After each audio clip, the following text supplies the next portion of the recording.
talk about how can you create hub on your Roblox app.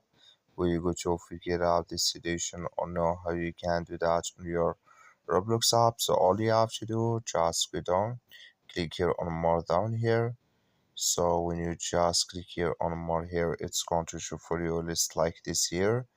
So then you go down, just keep going down here, click here on create, just click on it. So then it's going to take you to this list here. It's going to show for you like this. Just switching to open with you here. So it's going to take a time with you here.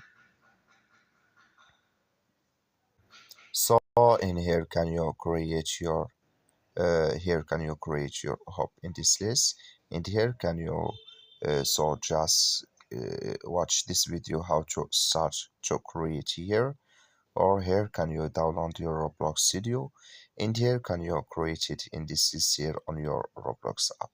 That's all you have to do. Thank you for watching. Don't forget to support us by like and subscribe.